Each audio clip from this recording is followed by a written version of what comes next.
Good morning, fellow zombies. Are we alive yet? Are we awake yet? Because I sure as hell ain't. A dark log once more from the diary of a griever named John Weaver, which is me. And you'll hear the usual CPAP humming in the background and the ERC going out like crazy just to get some air circulation in this dead and dying mausoleum of an apartment. Sounds like my country dying too.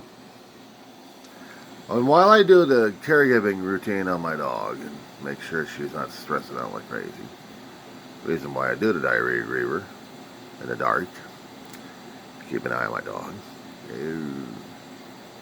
Now for my health, that's for damn sure. I prefer getting a nice 68 hours, but with taking care of my dog, what's that anymore? I read once more, in the 60s, the United States Navy did a study on sleep deprivation. 11 days and so many hours, this guy turned out to be a blithering idiot.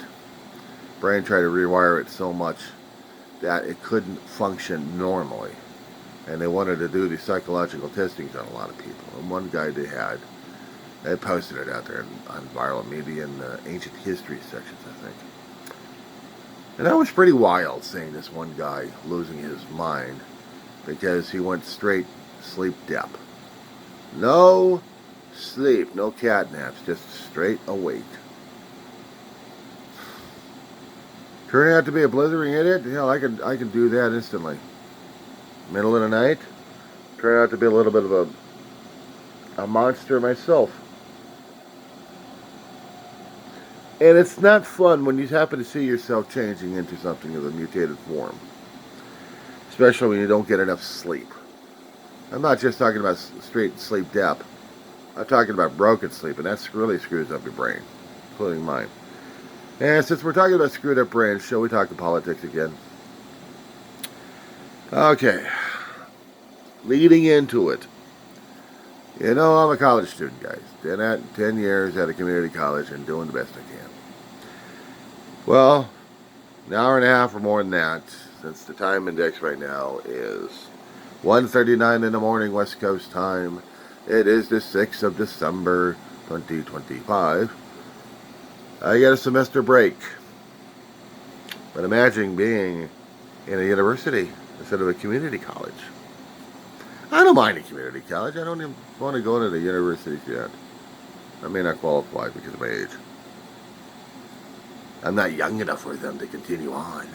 I might break down on them and cry, or worse. I might expound myself of the First Amendment rights in my essays. You must grade me an A because you are violating my First Amendment rights. Especially when I'm going into a psychology class, and they're going to be talking about gender issues at this point. And a junior graduate for a psychology major is having a conniption fit because she can't have her personality and her own personal point of views get an A out of the damn thing. The professor brings up material.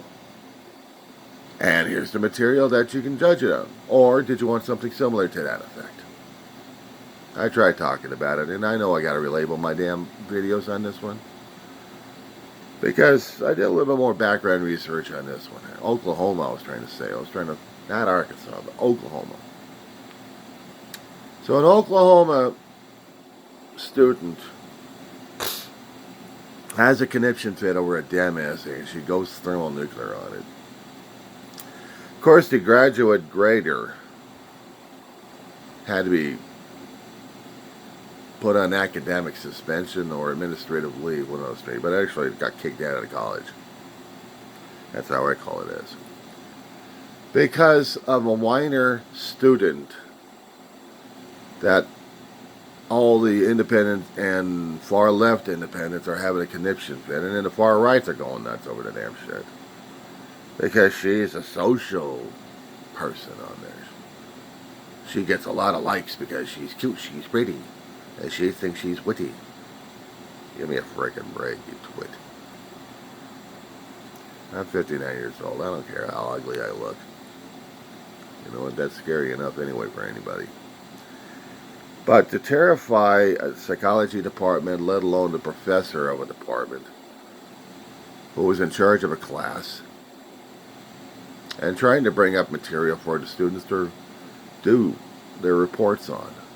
Here's the material. You want to add something else to it? Fine, clear it through me first. Just make sure that you got your quotations right and you got something to back up your claims. That's all they ask for, right? What's the harm about it? But no, this particular topic's insulting her and her personal point of views and her religion. Okay, fine. Then bring up the argument. As I've been trying to say before originally here. Bring up the damn argument. Unfortunately, Supertoid didn't want to do that. She's crying her eyeballs out over the damn thing. But I need an egg. I want an egg. Give me this egg. And that's all I'm hearing. I'm hearing it from all the independents who are doing reports on this damn thing. They're screaming and yelling their heads off. I mean, literally screaming and yelling their heads off over this damn thing. They're looking at the media postings out there, and they're either feasting or they're getting stomach aches from all the stuff they're digesting and screaming and yelling at the public about it. But see about this one, see about this one. Don't you understand about that? It's the end of the world, it's the end of the world. It's the end of the academic world. How dare you? Ah! And you know what I say about that one? Shut up. I'm not of the conservatives. I'm not of progressives. And I sure as hell ain't of the Trump ilk. That's for damn sure. I'm a 59-year-old college student. You don't like it? On you. So here's my advice. Shut the fuck up already. The social twit wanted to get her fucking ego stroked. Because she thinks she's so pretty and she wants to be out there. Well, fine. Kick herself out the damn door and watch her go through regular life instead of just academic life. You know what I think about it anyway? I had been an academic for 2 fucking years out of a damn high school. After I graduated, my mother and I, who I was still living under the roof as a teenager, she wanted me to go to college because her eldest couldn't do it. So now it's up to the youngest to do the job. And I could work a part-time job, but also get my ass going through school. She wouldn't front me the money. I'd have to save and earn up the damn money just to get myself through registration and get the damn books and everything else. I had to do it all myself. And this was back in the 80s, guys. This was back in the mid-1980s. Actually, this was about 85. Graduated out of a high school in Los Angeles County. And went to a community college for the first time. I had pre-training of a community college, or college environment anyway, in high school. I wasn't structured enough in my head. I wasn't serious enough. And after spending about 2 grades in the program, my mother yanked my ass out because I wasn't doing any well. I wasn't doing any good.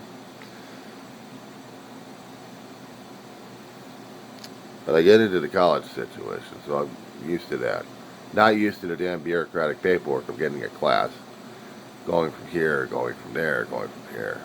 They say computers are much more simple of getting things taken care of. You can do it on the damn phone if you can actually get through the damn programming. Yeah, these days, they modified everything else in the 21st century, but back in the 20th century, it's using your legs and going over to place to place to place. Reading the course book that they had. Nice hits, but this much more material. Looking at your materials, looking at your classes, see what they're entitled, where they're going to be giving you so much grief over.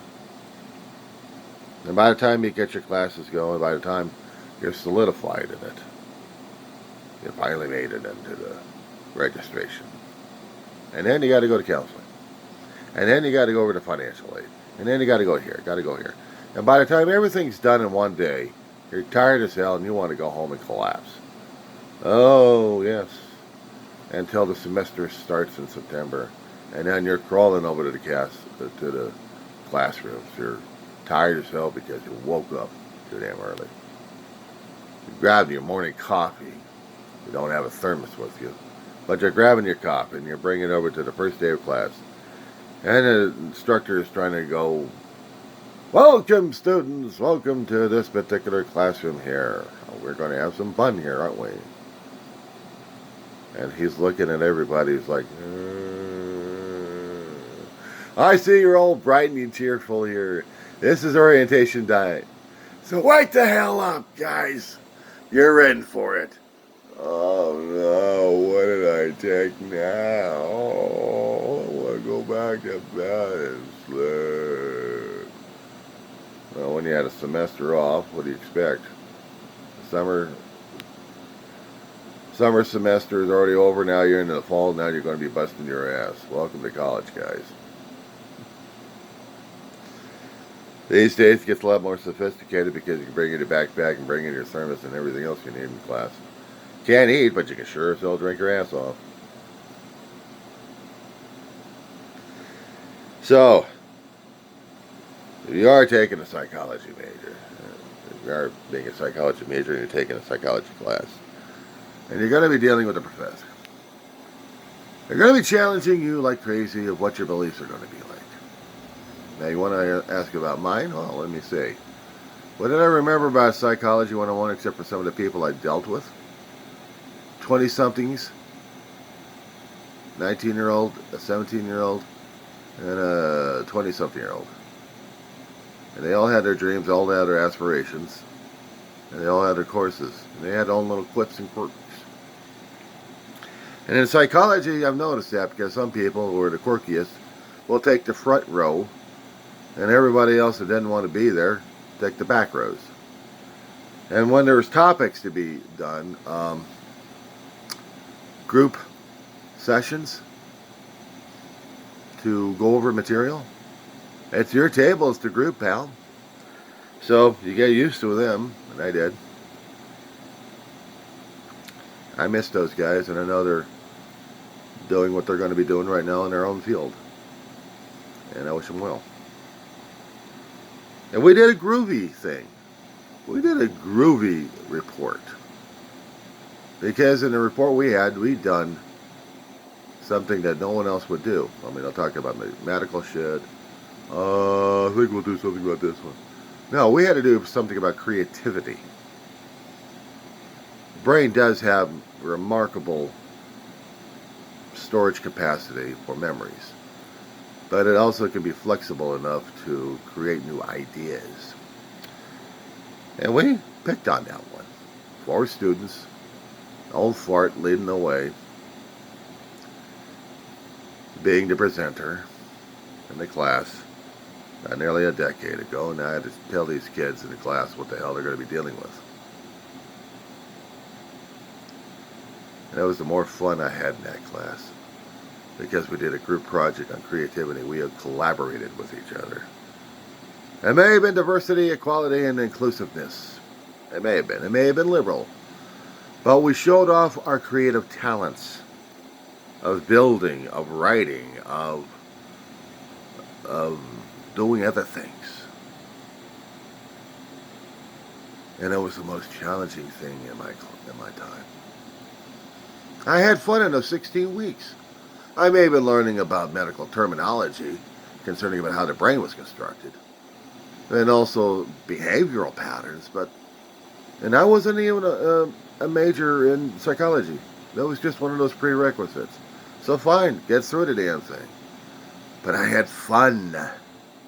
And if I can have fun in the classroom, if I can actually find the fun in the materials, then what's the problem with it? Then tell me about it afterwards. 10 years down the road, I'm struggling with one particular topic concerning about history and foreign policy. And we're dealing with wars between Korea through, actually World War II through the Second Iraq War. This was Afghanistan right in there. And it was the hardest damn thing because right after Vietnam, forward was my time to remember and write about and say stuff about. And I tried to get my students, my fellow co-students in there, to get in discussions with me. But they all cared about doing copying and pasting off of a damn book. Me, I got other source material concerning about the shit we're talking about.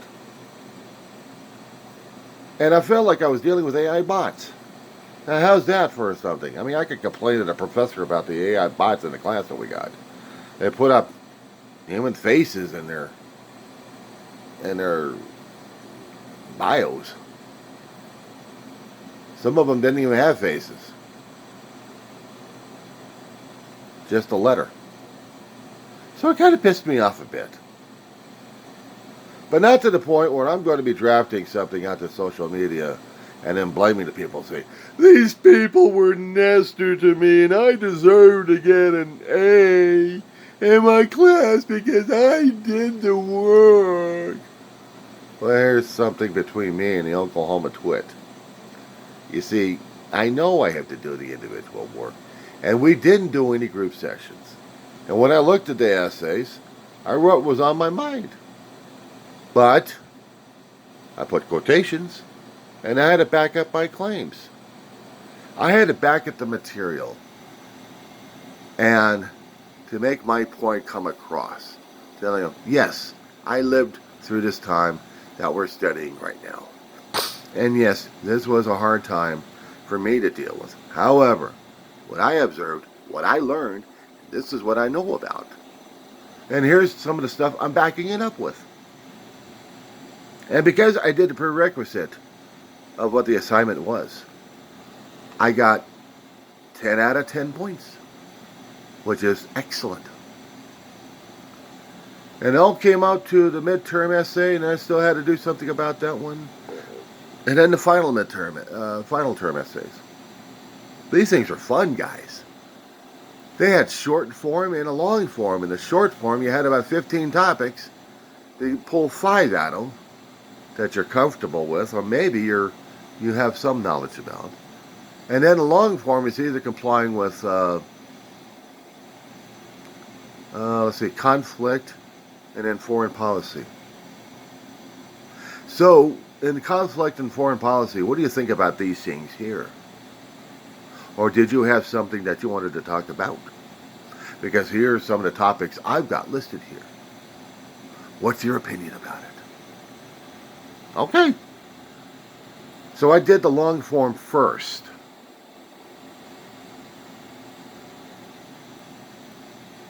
My fingers ain't working so well on a damn keyboard.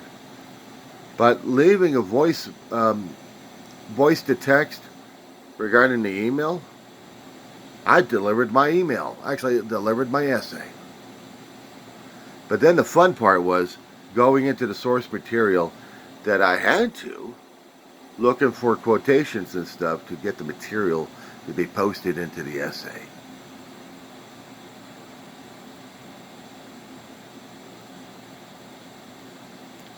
And then after that, I had to do the definitions again for the 5 terms, and then write my little essay after that. The first midterm went okay like that. The second one, I'm going to be waiting for a grade in about 1 or 2 weeks. If it's fine, cool. I passed the class above a C. Not griping and not complaining about it.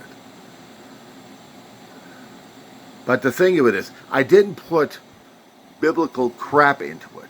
I didn't put religious philosophy into it. I had to put in hard facts and what I remembered, what I'd seen, what I'd read in papers. What I remember watching the conflict back and forth on television and watching all this shit happen. I didn't use the Bible at all for a basis, nor my own religious viewpoints, or my ideology of that this particular form of religion is better than anybody else's. And I can say that because God's this and God's that. I didn't throw that shit in there, guys. So if it means I'm with the professor on this one, you're damn straight I am. If you're going to be doing a philosophy class, that's one thing. Alright? Philosophy, you can get away with that shit probably. I've taken one particular philosophy class, it was the wrong one, and I flunked out of the damn thing.